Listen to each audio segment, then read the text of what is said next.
मैं राकेश सारथी, मेरा channel physics live. आइए, हम लोग कल इंट्रोडक्शन देख चुके थे, अब आगे की पढ़ाई को देखते हैं। आज बेसिकली हम बताएंगे सिलेबस के बारे में कि फिजिक्स में क्या सब सिलेबस है। 11th 12th और कॉम्पिटिटिव इंजीनियरिंग मेडिकल का अलग अलग सिलेबस है, तो उन सब चीज़ों को देखना है और किसमें कितना नंबर का पूछता है वो सब चीज़ों को आज अध्ययन करते हैं। और आज हम सिलेबस के साथ साथ जानेंगे कि क्या सब बुक आप लोग के लिए इम्पोर्टेंट होगा और माध्यम का आवश्यकता क्यों पड़ता है। एक स्टूडेंट का ज्ञान, नॉलेज, मीडियम और सिलेबस और जहाँ तक रिजल्ट, ये सब पांचों चीज़ का कॉम्बिनेशन का क्या महत्व है हमारे जीवन में, उन सब चीज़ों को लेकर फिर हम धीरे धीरे सिलेबस के बारे में जानेंगे। उसके बाद सिलेबस के बारे में हम बेसिक नॉलेज फिजिक्स का क्या सब उसमें पढ़ाई करेंगे उसके बारे में जानेंगे। आइए देखते हैं। सर्वप्रथम तो आप लोग जानिए, फिजिक्स को शुरू करने से पहले इसमें आप देखिए, पहला टर्म है नॉलेज, दूसरा आपका नॉलेज के बाद आता है मीडियम, तीसरा आपका मीडियम के बाद आता है आपका सिलेबस, चौथा उसके बाद बुक्स, पांचवा आपका आता है उसके बाद रिजल्ट। और इसमें कोशिश करना है टॉपर बनने का। ठीक, अब देखिए नॉलेज क्या होता है। कोई भी चीज़ का आपको अगर नॉलेज नहीं है तो उसके बारे में आप मीडियम, सिलेबस, बुक्स और रिजल्ट का कोई भी मतलब नहीं रह जाता है। अब देखिए कि नॉलेज हर एक चीज़ के लिए ज़रूरी है। आपको तो कल हम फिजिक्स में बताए थे इंट्रोडक्शन क्लास में कि फिजिक्स क्या है। नॉलेज एक ज्ञान, मतलब लैटिन वर्ड से शुरुआत हुआ था जिसका अर्थ होता है ज्ञान। और देखिए, जब आपके पास ज्ञान हो जाएगा उसके पास मीडियम बचता है। मीडियम मतलब माध्यम। आप माध्यम, अगर आपके पास ज्ञान है तो माध्यम की आवश्यकता आप किसी भी माध्यम में उसको बता सकते हैं। जैसे मान के चलिए कोई बिहार का स्टूडेंट है, वो हिंदी भाषी क्षेत्र से आता है तो वो हिंदी में समझाएंगे। अब मान के चलिए कि कोई बंगाल से आता है तो वो बंगाली में जानता है तो वो बंगाली में अपना बात को रख सकता है। वही एक प्रकार का जरिया हुआ। कोई हिंदी मीडियम में एग्ज़ाम देता है, कोई इंग्लिश मीडियम में एग्ज़ाम देता है। इसीलिए माध्यम का होना आवश्यक है कि आप किस माध्यम में किसी भी चीज़ को आप स्टूडेंट को किस ढंग से या किसी को भी आप किस ढंग से समझा पाते हैं। ठीक है, अब देखिए कि मीडियम आपको पता चल गया। मीडियम में बेसिकली विद्यार्थी स्टूडेंट जो है दो माध्यम से पढ़ाई करता है, एक हिंदी मीडियम और एक इंग्लिश मीडियम। अदर स्टेट में कर सकता है वो अपने क्षेत्रीय भाषा में अध्ययन, रीजनल लैंग्वेज में। तो आपको अब मीडियम में इंग्लिश और हिंदी दोनों आता है। तो हिंदी में आप एग्ज़ाम में अच्छा से अगर आप लिख सकते हैं तो वो भी ठीक है, लेकिन कोशिश आपको ये करना चाहिए कि इंग्लिश के लैंग्वेज को इम्प्रूवमेंट करके इंग्लिश में ही चीज़ों को समझे और लिखे, एग्ज़ाम दे। क्योंकि देखिए फिजिक्स बेसिकली मैथ से बना हुआ है। आपको तो कल हम बताए थे, physics is incomplete without mathematics. तो आपको फिजिक्स को समझने के लिए मीडियम का कोई मायने नहीं है। आप हिंदी में समझ लीजिए या इंग्लिश में समझ लीजिए, लेकिन कोशिश कीजिए इंग्लिश इसलिए अच्छा रहेगा क्योंकि अच्छे सब राइटर, अच्छे सब बुक का कलेक्शन, तो सभी जगह आप जब आगे की पढ़ाई कीजिएगा, इंजीनियरिंग, मेडिकल सबका या अदर कॉम्पिटिटिव सबका, उस सब में अच्छे सब राइटर का बुक इंग्लिश में आते हैं, जिसके कारण आप इंग्लिश में पढ़ाई अगर मान के चलिए इंग्लिश मीडियम से नहीं किए हैं, फिर आगे में आप इंजीनियरिंग चाहे मेडिकल लाइन में जाना चाहते हैं तो आपको परेशानी हो सकता है। इसलिए कोशिश कीजिए बेस से मजबूत करते हुए इंग्लिश मीडियम में ही पढ़ाई करें। और हम इंग्लिश मीडियम में ही पढ़ाएंगे और बात को, चीज़ों को हिंदी में समझाने का प्रयास करेंगे। जो भी चीज़ मान के चलिए आप लोग नहीं समझ पाइएगा, हमसे कॉन्टैक्ट नंबर है, कमेंट के जरिए से आप हमसे पूछ सकते हैं उसको हम सॉल्व करने का प्रयास करेंगे और चीज़ों को हम यहाँ हिंदी में भी बताएंगे। आप हिंदी में नोट कर सकते हैं और इसका एक नोटबुक तैयार कर सकते हैं। तो मीडियम के बारे में बता दी। अब मीडियम के बाद आता है सिलेबस। तो सिलेबस, कोई भी चीज़ का एक सिलेबस होता है। सिलेबस मतलब कि उस चीज़ों में हमको क्या सब टॉपिक पढ़ना है। देखिए, ज्ञान जो है एक विस्तृत चीज़ है, विशाल चीज़ है, उसमें सब चीज़ का अध्ययन अब नहीं कर सकते। इसीलिए हर एक क्लास के लिए, हर एक सब्जेक्ट के लिए एक सिलेबस निर्धारित किया गया है। उस सिलेबस में कुछ चैप्टर दिया गया है, उस चैप्टर का आपको अध्ययन करना है, उससे रिलेटेड टर्म का अध्ययन करना है। जैसे हम फिजिक्स पढ़ा रहे हैं, अब 11th का सिलेबस अलग है, 12th का सिलेबस अलग है, फिर आपका इंजीनियरिंग का उसी से रिलेटेड 11 12 से रिलेटेड सिलेबस मैच करता है, उसका भी सिलेबस कुछ पोर्शन अलग है। फिर मेडिकल का भी सिलेबस अलग है। फिर इंजीनियरिंग वो जो स्टेट लेवल का आपको बताए थे उसका अलग है। डिप्लोमा पॉलिटेक्निक वाला सबका सिलेबस अलग है। तो सिलेबस जैसे जैसे हम पढ़ाई आगे करेंगे सिलेबस आते जाएगा, उसको हम अच्छे ढंग से आपको बताएंगे। अब देखिए बुक्स में आप बुक्स देखिए, जो 11th क्लास का स्टूडेंट है, 11th और प्लस 12th, इसके लिए बेसिक बुक है, बेसिक बुक्स है आपका, बेसिक बुक है NCERT, मतलब national council of educational research and training. तो NCERT का बुक आता है, ये इसको बुक टेक्स्ट बुक कहा जाता है। क्या कहा जाता है? Text book. ये बेसिक नॉलेज के लिए और बहुत अच्छा बुक है, और जो 11 12 में पढ़ रहा है उसको तो NCERT कम से कम रखना चाहिए। उसके बाद आप न्यूमेरिकल के लिए आइए, न्यूमेरिकल के लिए बेसिक न्यूमेरिकल के लिए एम करीम का बुक अच्छा है। फिर उसके बाद आप उसमें SC वर्मा का बुक ले सकते हैं। किसका? SC वर्मा का। फिर उसके बाद अगर आप मान के चलिए इंजीनियरिंग का स्टूडेंट अगर इंजीनियरिंग का तैयारी करते हैं तो उसके लिए आप बुक रख सकते हैं DC पांडे का, अगर आपको और अच्छा ढंग से तैयारी करना है। अगर मान के चलिए कि आप नीट का स्टूडेंट हैं या मेडिकल का, ठीक है, इसमें एक ठो पब्लिकेशन आता है MTG पब्लिकेशन, मतलब फिंगर टिप्स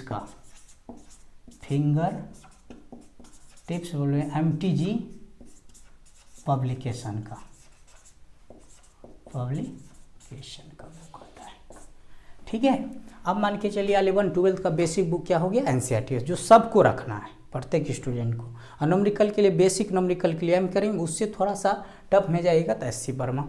उसके बाद इंजीनियरिंग के लिए DC पांडे का किताब ले सकते हैं, और नीट जो मेडिकल का प्रिपरेशन करता है फिंगर टिप्स का MTG पब्लिकेशन का।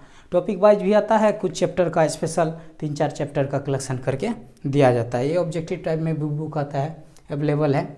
अब देखिए कि इसमें इंजीनियरिंग वाला स्टूडेंट अगर आप मान के चलिए ई दोनों का तैयारी करते हैं तो ई दोनों को तो 11 12 तो बेसिक चीज़ है, इसी सब चीज़ का बाद में बताएंगे आपको कि इसी सब चीज़ का इंजीनियरिंग और मेडिकल में सिलेबस है। यही सब चीज़ पूछता है, थोड़ा भास्ट रूप में आपको जो कॉन्सेप्ट के साथ पढ़ेगा वह इसको सॉल्व कर सकेगा।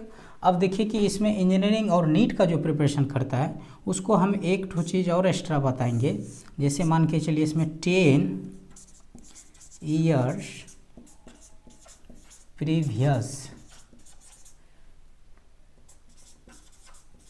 पेपर, 10 years का प्रीवियस पेपर जो है उसको आपको सॉल्व करना है, उसके कॉन्सेप्ट को समझना है, जितना भी क्वेश्चन पूछा है उसके बारीकी को चीज़ों को समझना है। तो ये सब चीज़ बेसिक, इसका क्वेश्चन बैंक बोल सकते हैं आप। नीट के लिए अलग आता है, इंजीनियरिंग के लिए अलग आता है।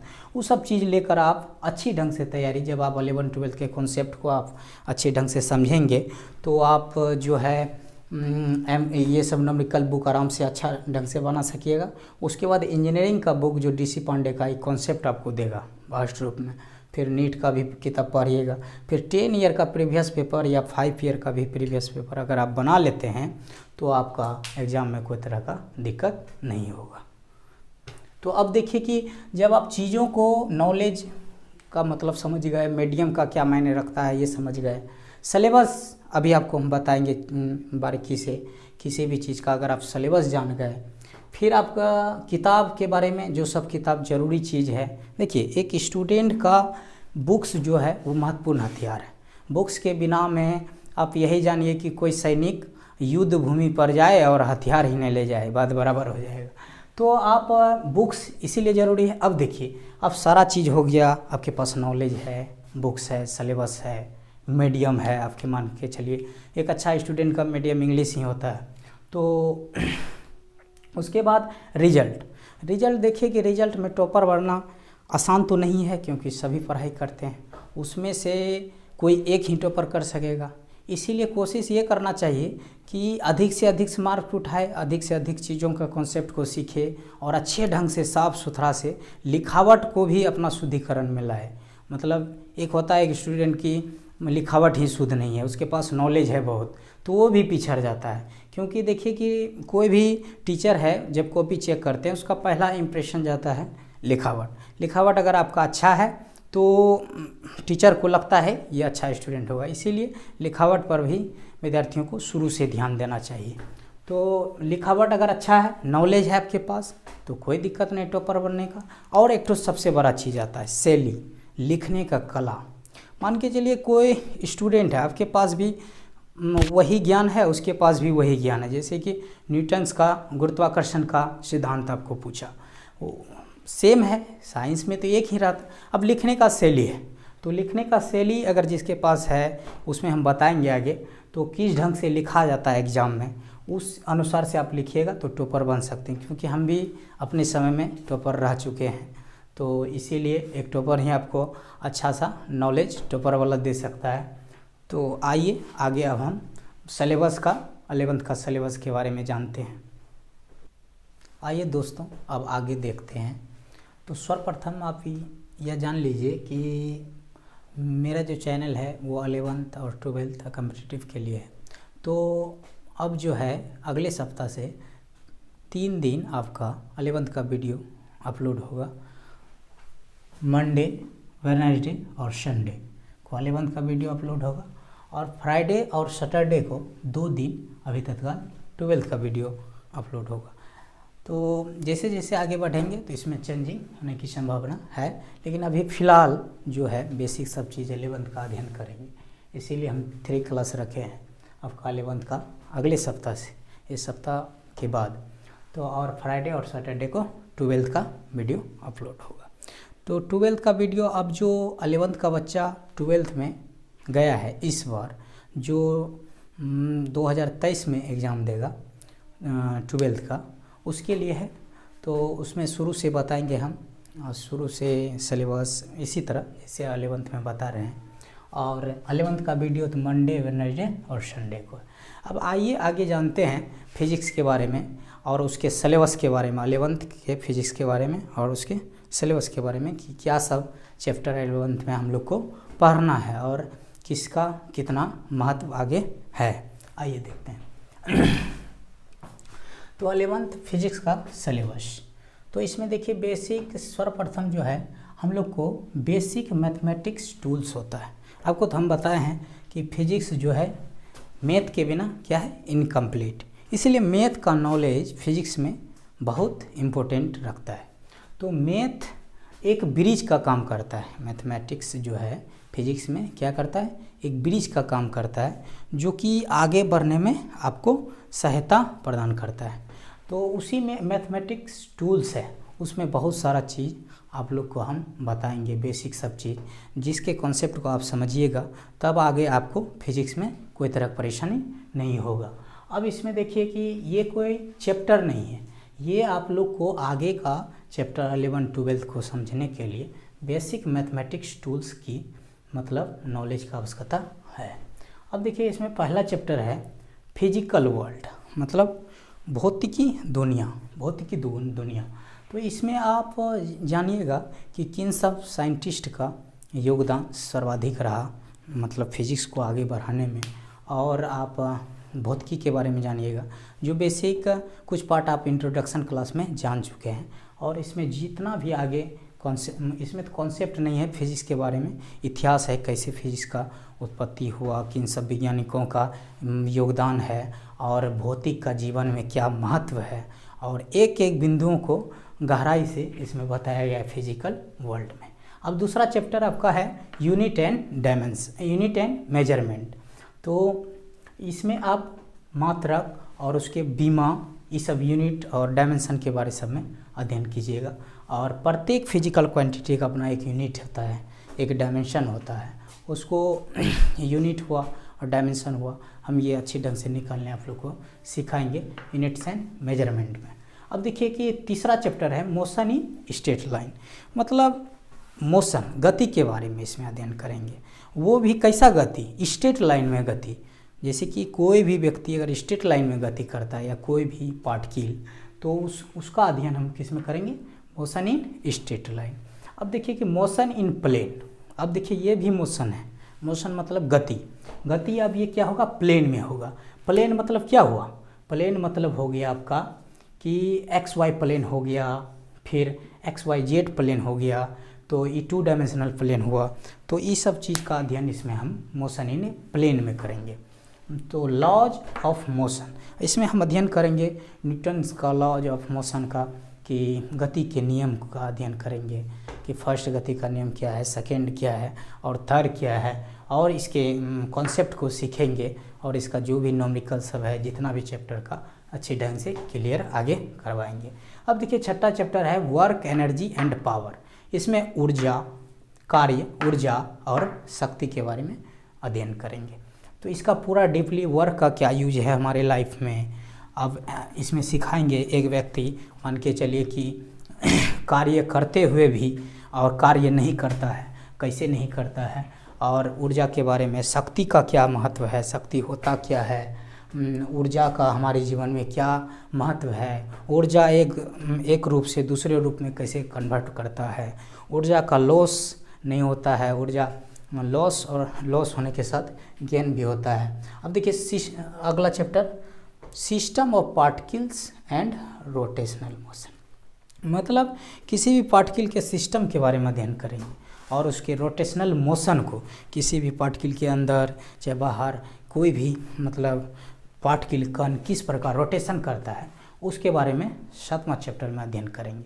8वां है आपका ग्रेविटेशन, मतलब कि इसमें हम गुरुत्वाकर्षण के सिद्धांत को जानेंगे कि कैसे एक बॉल को हम ज़मीन से ऊपर फेंकते हैं तो वो नीचे आकर गिरता है, कैसे किस वेग से हम कोई भी वस्तु को ऊपर फेंके कि वो वापस लौट के गुरुत्वाकर्षण क्षेत्र से बाहर चले जाए, और भार बल कैसे कार्य करता है, न्यूटन गुरुत्वाकर्षण का क्या सिद्धांत है, क्या उसका स्थिरांक है, कांस्टेंट है, के का मान सब बताएंगे, और किस प्रकार गुरुत्वाकर्षण बल किन सब बलों की तुलना में कितना मजबूत होता है, इन सब का अध्ययन हम ग्रेविटेशनल चैप्टर में करेंगे।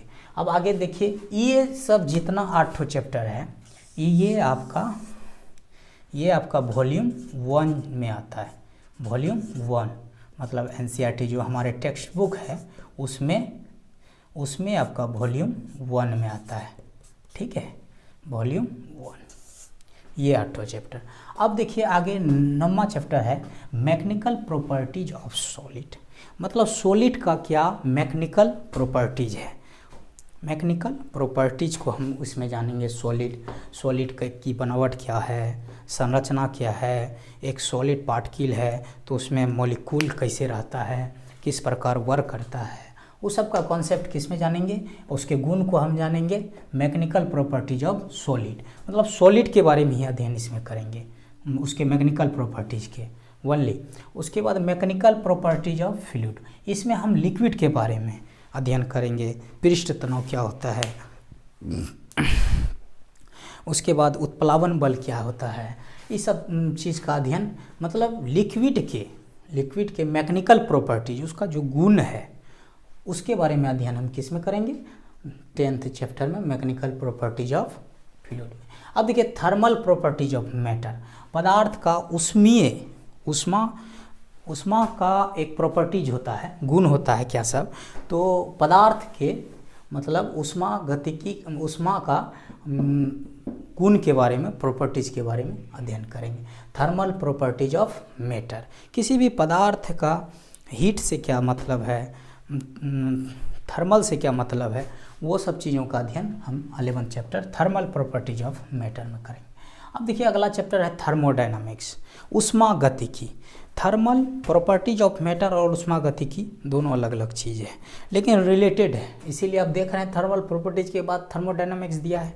इसीलिए देता है कि पहला अगर थर्मल प्रॉपर्टीज ऑफ मैटर आप जान जाइएगा तो थर्मोडायनामिक्स जानना आसान हो जाएगा। थर्मोडायनामिक्स में हम पढ़ेंगे उष्मा गतिकी का जीरोथ लॉ क्या है, शून्यवां नियम बोलता है उसको, फिर फर्स्ट लॉ क्या है, सेकेंड लॉ क्या है, कैसे वर्क करता है थर्मोडायनामिक्स का प्रिंसिपल, हम बताएंगे किस फ़ारेनहाइट पर आपका डिग्री और सेंटीग्रेड फ़ारेनहाइट का मान समान होता है, वो सब चीज़ थर्मोडायनामिक्स में बताएंगे, ठीक है। काइनेटिक थ्योरी ऑफ गैस, अब गैस के बारे में हम पढ़ेंगे, गैस का क्या सब गुण है, काइनेटिक गति का थ्योरम गैस का है कि गैस का मॉलिक्यूल जो है, गैस में मॉलिक्यूल किस प्रकार रन करता है, उस सब के बारे में इसमें काइनेटिक थ्योरी ऑफ गैस में बताएंगे। ऑसिलेशन मतलब दोलन, आप लोग एक घड़ी को देखे होंगे, एक दीवार घड़ी होता होगा घंटी वाला, वो आपका ऐसे ऐसे करता होगा, इसका मतलब वो दोलन कर रहा है, उसमें ऑसिलेशन पैदा हो रहा है, तो वो एक सिद्धांत पर काम करता है, तो वो सब चीज़ का अध्ययन हम ऑसिलेशन चैप्टर। अब वेव्स आया, वेव मतलब होता है तरंग आप जानते हैं बहुत प्रकार का होता है, अल्ट्रावायलेट तरंग, एक्सरे होता है, फिर आपका बहुत सारा तरंग होता है, उस सब चीज़ का अध्ययन आप इसमें करेंगे, वेव्स में करेंगे। इसमें इसका एक होता है तरंग धैर्य, वो अलग चीज़ है, वो सब भी हम बताएंगे। इसमें एक होता है तरंग धैर्य का ही अपना एक यंग्स इलास्टिसिटी मॉडल होता है, वो सब चीज़ का अध्ययन हम करेंगे। तो ये जो 9 से 15 तक का टॉपिक है, ये आपका वॉल्यूम 2 में आएगा एनसीईआरटी का, ठीक। ये वॉल्यूम 1 मतलब पहला किताब, ये दूसरा किताब में ये सब चैप्टर का अध्ययन करेंगे। हम मेरा सिलेबस 11th का यही सब चीज़ों को हम लोग को 11th में अध्ययन करना है। अब इन सब चीज़ों को बारी बारी से अध्ययन करेंगे। पहले इसके लिए जो बेसिक कॉन्सेप्ट है वो सब चीज़, बेसिक मैथमेटिक्स टूल्स है, तो उस सब चीज़ का अध्ययन उस चैप्टर में हम लोग करेंगे। ये चैप्टर का जब अध्ययन आप लोग कर लीजिएगा तो फिजिक्स का किन्हीं भी चैप्टर में बेसिक ज्ञान में जो भी मिनिमम रिक्वायरमेंट है उस सब में आपको प्रॉब्लम नहीं होगा।